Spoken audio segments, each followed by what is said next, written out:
Welcome back to Nick Lenz Comic Corner Classics, known classics. This is episode number 1747 and Doubleshot number 1641. I have two DC trades here. Yep, two. And now, in the case of both these two, these are kind of like finales in a way, basically talking about these two creative teams. First up, it is Batwoman, Volume 4. This blood is thick. This collects issues 18 and 24 of the original Batwoman ongoing series. And you can't see the cover because the cover all the stuff here. Yeah, it's basically Batwoman reunited with her sister. These are the final issues of Batwoman. And the way you read these issues is almost like, oh, like the creative team basically was there planning on the wedding happening.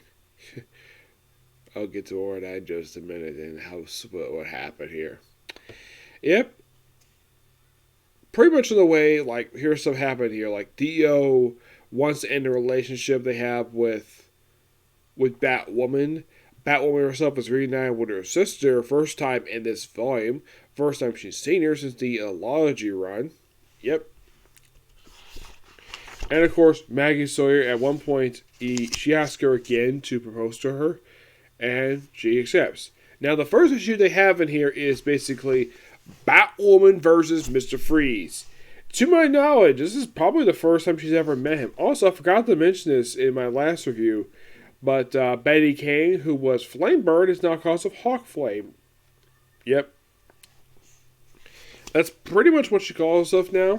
That's a current identity because she burned her previous costume. Batman shows up. First time since the opening issue that he's actually been in this book. And he wants Mr. Freeze's gun. She's like, where the heck have you been? I bought a bunch of monsters in Gotham City and you have not been here. So she destroys the gun and Batman himself is not seen again until the last issue of this run. Yep.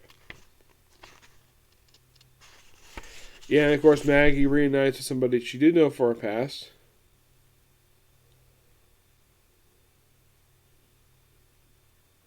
Actually, Maggie, it's more like Cameron and someone named Terry.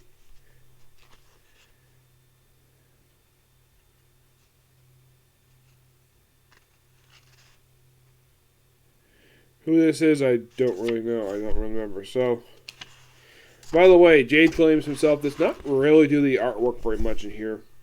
No, he doesn't do any of the artwork in here. It's weird, though. Like, he did the artwork for the majority of pretty much his run, except for his last 7 issues. These are your artists for these issues. You have Trevor Carty, Francis Verkovia, really good artist, Weldon Wong, Santa Ferrer, and Derek Fodofs. Yep. He does do the cover artwork. Yes, he does. But not the interior. I'm like, that's kind of weird. And of course, to bring up some examples from the original Illogy run, The Religion of Crime. Yep. Great that they brought them back here. And of course, basically, oh yeah, like, Maggie does find out about Kate being Batwoman. Finally. Took long enough. We have this interlude. Yes, this interlude done by completely different artists. This is done by Francisco Facovola, which, wow, this artwork is really good. It's mostly her taking on Killer Croc for these issues. Yep, guest appearance by Killer Croc of all people. Yep.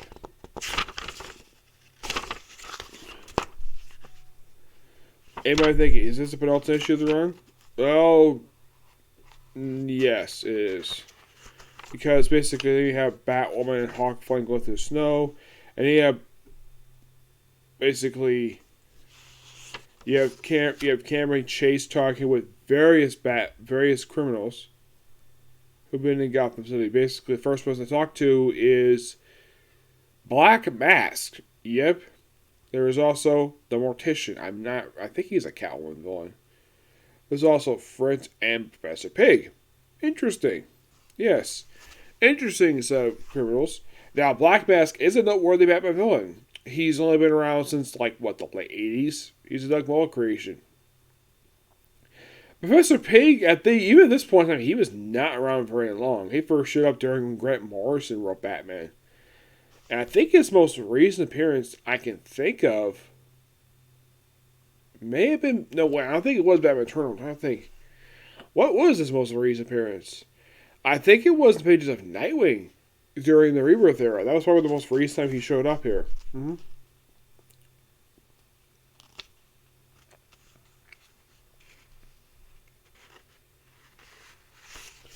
Yeah. Yeah, Hawk Falling basically just getting on here. Yeah, and then of course, then in the final issue, you only have Batman showing up, but of course, you also have Alice showing up too. They have more Batman villains show up here, basically via Van, and inside the van is Poison Ivy, the Riddler, and the Mad Hatter, along with Tweedledee Tweedledum. Yep. You could say this is probably. Could you say this is a lead up to Forever Evil? Yeah, this is prior to that. In the case of Poison Ivy, I think prior to this, I think the last time she was seen in the comics prior to this that I can think of was probably in the pages of Birds of Prey, where she left the group after like a year. Mm-hmm. And you have this thing where basically Maggie asks again. Oh, wait, that was a penultimate issue. Now we come to the final issue, where she takes on her cousin in the final issue. And yep, takes in the various criminals who showed up in the previous issue here. And then the last issue ends with basically her and Batman getting into a fight. They fight each other and that's it.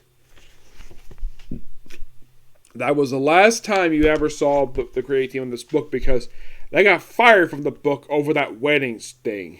Yes. Despite that, the stuff in here is actually pretty good. I give this book roughly a 9.5 out of 10. Final thoughts on the original creative team run for the book. It's good. It's a good run.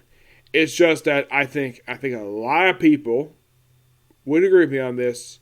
Firing W.H. Blackman, W. Hayden Blackman, and J. Trims from this book was, in fact, a terrible idea. Now, it has come out since then. They had planned to do two things for this run. Number one, obviously, they were planning to have Batwoman marry Maggie Sawyer, which, of course, they were denied to do that. The other thing I heard they were going to do was, get this, create a new backstory, backstory for the current continuity for Killer Croc. That didn't happen either because that ended up being basically something Tim Seeley would do in the Villains Month for a one-shot for Killer Croc. Yes, it was stupid on the part of DC Comics. Well, you could blame Dan DiDio for this because he was the one who practically fired them over this. I mean, here's the thing. I'm sure the people who work DC probably love this stuff. I'm sure the readers love this stuff, except for one small percentage of people. I'm sure the critics probably love this run. I think the one thing that probably the person who hated this run was Dan DiDio. Because he proclaimed, none of our superheroes are married. Which caused Jeff Johns to leave his run for Aquaman. Yes, seriously. That is the rumor I heard, the reason why he ended his run Aquaman after issue 25. Because that stupid statement that Dan DiDio gave not long after they were fired from the book. Because, here's the thing. The only person immune to that little statement was Animal-Man, because it was part of his character. Though, since he left, a lot of things basically that people hated. Now, that was what, basically, denying superhero marriage, firing this creative team was one of the many, many bad ideas Dan DiDio was basically associated with. Now, other comic creators have basically come out and said basically if it hadn't been for him, he wouldn't have the job at DC Comics. Okay, fine. The guy had a good eye for talent. But when it comes to creative stuff for DC Comics, a lot of the time, this guy had really bad ideas. Now, I personally have never met Dan DiDio. Like, there was a Comic-Con I went to that he was supposedly there. I was hoping to find a table, like maybe get an autograph from him. Nope, didn't have a table. Because apparently he doesn't have a table for some stupid reason.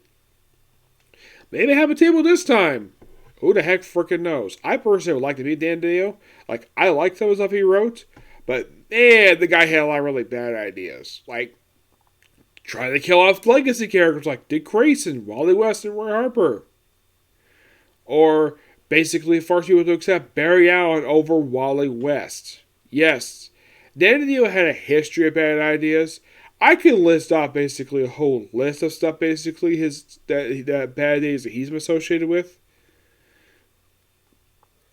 I could do that eventually. It's possible. Alright, moving on to another really end of a run. We have Justice League Rise and Fall.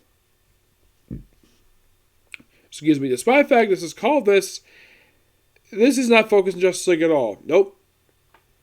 It's mostly about Green Arrow and Arsenal. Yep. Now, this book does collect the Justice League Rise and Fall special, Justice League America Volume 243, Green Arrow 31 and 32, which I'll get to more of that, and the Rise of Arsenal miniseries. Everything in this book is done by J.T. Krul. Yep. And by the way, this is the last thing I had to review associated with this time with Green Arrow, because he actually started with writing Green Arrow with the Blackest Night issue, with Green Arrow Black Canary number 30. That was the first issue he wrote, and he did this, and he did 2 relaunches, and he left. Yes. Now, these are your artist for these issues. You have Deganese, Matthew Mayhew, Fabrizio Vernito, Federico De Liccio, Gordo Borges, Kevin Sharp, Sergio Anito, and Fabian Jensen. The cover art here is done by Michael Mayhew and Andy Troy. Now, here's the thing with the Rise of Arsenal miniseries. That was the second ever one Roy Harper ever had for his own. His first miniseries, published back in 1999 by Devin Grace, which is really good, by the way. I actually have done an audio-only review of that one. It's a really good miniseries, and I've been curious for years. Why is this miniseries in trade? Yet Beast Boy came up the same period of time with this miniseries. That is in trade. In a couple of Teen Titans trades, mind you. But it is in trade. But is Arsenal? No. No, it isn't. It's done by Devin Grace and the woman who wrote Nightwing. And the first one for Titans. Well, the first, I think she wrote the first, 25 issues, I believe it was. Yes.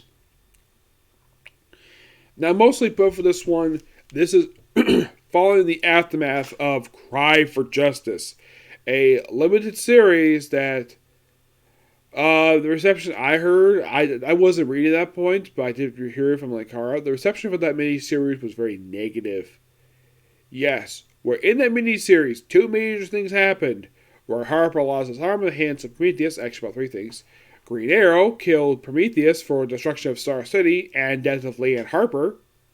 Which, by the way, this particular mini-event picks up right where Cry for Justice left off. By the way, there is actually a time skip in the main mini-series, in the final issue, where it's 2 weeks later. Yeah, believe it or not, that's actually just after the events of Blackest Night. Yes, Blackest Night took place during a time skip in the final issue of the miniseries. Yep, so Green Arrow shoots Prometheus in the head, and in the Green Arrow stuff, he is arrested. He turns himself in for killing Prometheus. The crooked commissioner, who by the way gets killed off at the start of the relaunch of this book, he takes out Green Arrow's mask oh, Oliver Queen. And was Oliver Queen, the mayor? For mayor. That's the nature. He was the mayor during Joe Willick's run for the book. And then, of course, he's hauled off to jail, put on trial, and, of course, he had to basically deal with people trying to attempt to break him out. And here's the thing. While he was in jail, Black Canary left him. Yep, she just took off a wedding ring and walked away. Did she file for divorce? No. She did not. They just got separated, and she was the Birds of Prey title after this. And she stayed there for the next 4 years. I say 4 years because basically she was part of the Gail Simone relaunch of the book in, I think it was 2010. And she stayed with the book even with New 52 relaunch. She didn't finally lead the book until the book ended. Moved over to Batgirl. And then, of course, she moved over to Then she got her own solo book, and finally in 2016, approximately 6 years after she left Green Arrow, she finally reunites with him. Now, as for why in the current continuity they had to keep these two in from each other, never explained. Now, here's the interesting about the Rise of Us miniseries. I'll get some more of that, but it mostly takes place during the same time period as, like, the first two issues. I think take place during the events of issue 1 of the Fall of Green Arrow the Fall of Green Arrow issue 31, and then 3 and 4 takes place during issue 32. Yep, and despite the fact that it's called Green Arrow 31 through 32, there is no Green Arrow 1 through 30 for like a volume per se. Mostly put, these issues are just a continuation of the numbering for the Green Arrow Black Canary title. That was started not by J.T. Krul. He did not start the title. That was started by somebody else. I think it wasn't Winnick.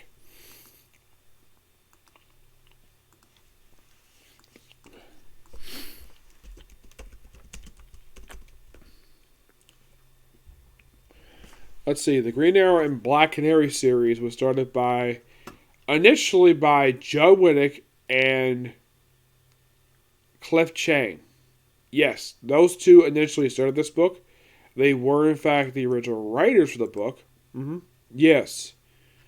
Now, in the case of Green Arrow and Black Canary, well, Winnick himself would only do the first 14 issues.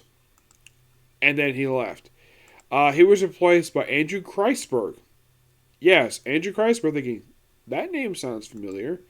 Yes, he was one of the guys behind Arrow, Flash, Supergirl, Legends of Tomorrow, even the series Riverdale. Actually, no, it was somebody else. But he took over from issue 15 and left for issue 29, which came out in 2010, by the way. I mean, if you look up the stuff the guy has done for DC, it's not a lot of stuff. It really isn't. He did JLA Classified 49.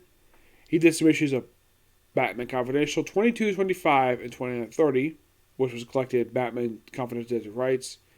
He had a very brief run for Green Arrow Black Canary 15 and 29. He did some Arrow tie-in stuff, like he did like stuff with the main comic book per se. Mm-hmm. Well, the main universe. He did the World Krypton. Well, he did the first issue of Superman World of New Krypton. He did Justice League America 5, which he left after 2 issues. His most recent book he worked on for DC, well, aside from those 2 issues, was when he worked on, he had a very brief 6-issue story arc for Green Arrow, which I've covered that one. It's a really good run, despite the fact he left the book. Yep. Yeah. But J.T. Krul himself took over issue 30. Yep, he took over issue 30. He did the following issue. Pretty much he did from 30 to 32 of this run before its relaunch, like immediately afterwards. Yep, he's a guy who, like, doesn't get a lot of, like, respect by DC Comics. And the thing is, the guy has done a lot over the years. I mean, I'm looking at how old he is. You believe this guy's only 49? Really? He is? Yeah, I mean, you might be thinking, like, what's the most recent work the guy worked on? I'll get to more of that in a minute. Especially since it seems kind of head-scratching that that's his most recent work he worked on. Yeah. So, after Green Arrow is put on trial for killing Prometheus, he's pronounced not guilty. But the judge is like, nope. I'm throwing that verdict out and declaring him he's declared exile from Star City, but he's allowed to live in Star City Forest, no problem. Yeah, the whole thing with the forest in the middle of Star City, that was something because of the Brian State stuff. Yep. Yeah, then we had the relaunch of the book, which was actually a pretty good run. It lasted about 15 issues before it was relaunched under the current continuity. I'll get to that. Rise of Arsenal, which was covered by Lynn Cara as over the course of, like, I think it was like 4 episodes, at least about 3 to 4 episodes to cover this miniseries. It's got good artwork per se. I do agree with some of the stuff, basically, the criticism that this miniseries got. Like, apparently there was one much plan going into this one. And it always begs the question, like, how much of the bomb that blew up Star City was affecting Roy Harper's own house. Oh, by the way, in the Green Arrow book, we also had one of the final appearances of Mia Dearden as Speedy. Yep, because right after this particular two-parter wrapped up, she then appeared in the pages of Teen Titans. Yep, she did.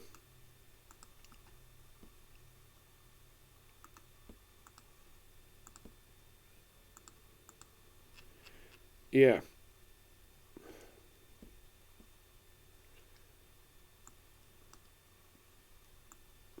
Now here's the thing when it comes to Speedy, like the Mia Dearden version. This is actually something that, even though she's a character created by Kevin Smith, it was Winnick who did something with the character. Mm-hmm.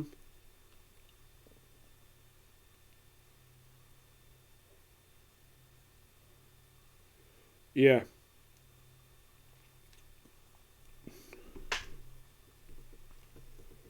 So basically, she stops working with Green Arrow. She still operates as Speedy, and then after also appearing in the Rise of Arsenal miniseries, where Arsenal blames her for Leanne's death, despite the fact it was Prometheus the one who killed her. Though a lot of people question how the heck that was possible given his location of his house. Yes. Though in the case of this, basically, Robert gets a big, ridiculous robotic arm. He he becomes insane, gets a very weird looking outfit. Which, if you're curious, though, this is the new outfit he sports, and he sports this for the next year before the relaunch. Yes. Now, technically, this was not the first time I took up the name Arsenal. You probably think, oh, was this the first time I took him Arsenal? Nope.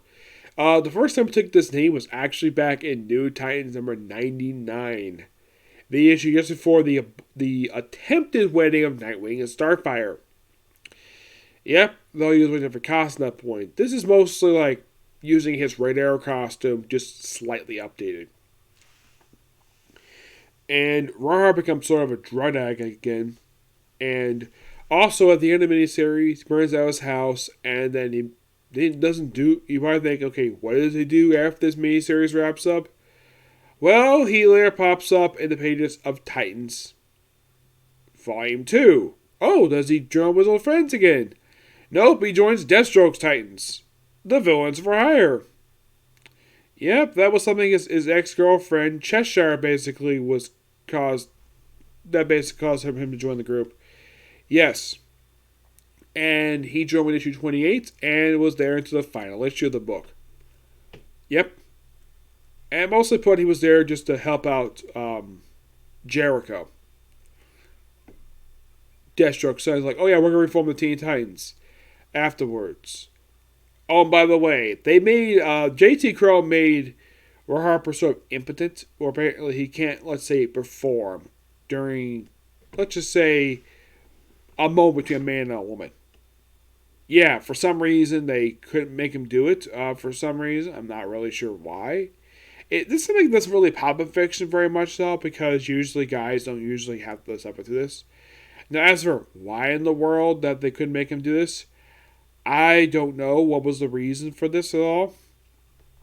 I get the fact that Roy Harper is doing it with a hot woman in Cheshire, who happened to be mother of his only child. But it doesn't really go anywhere at all. Nope, it doesn't. Though you could say this is kind of followed up in the pages of Convergence. Well, the Convergence Titans tie, where the Titans were reformed and Land comes back. Though it's rumored Land did come back in the current continuity. But what did Roy Harper do after after the relaunch?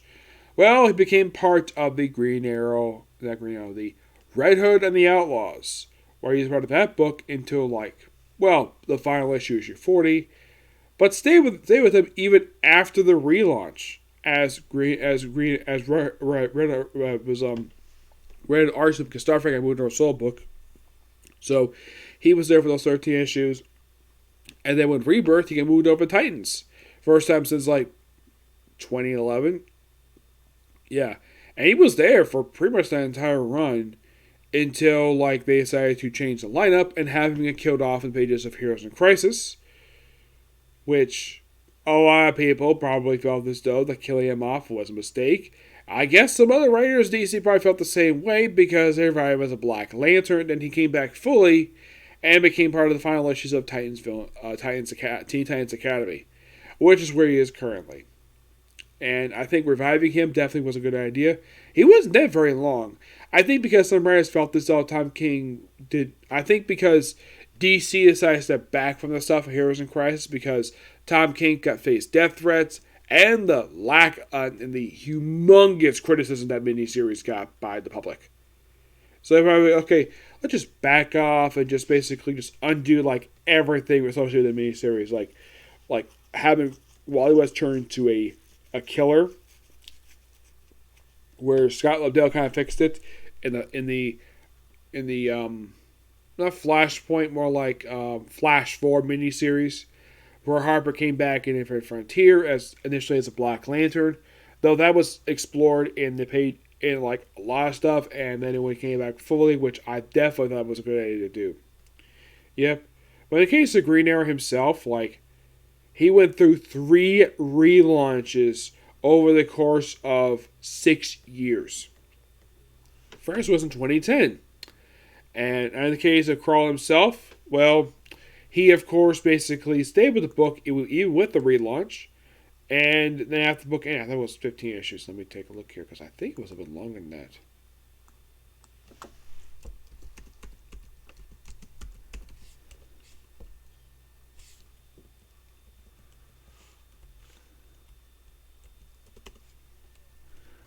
I could have sworn it was slightly longer than 12 issues this one.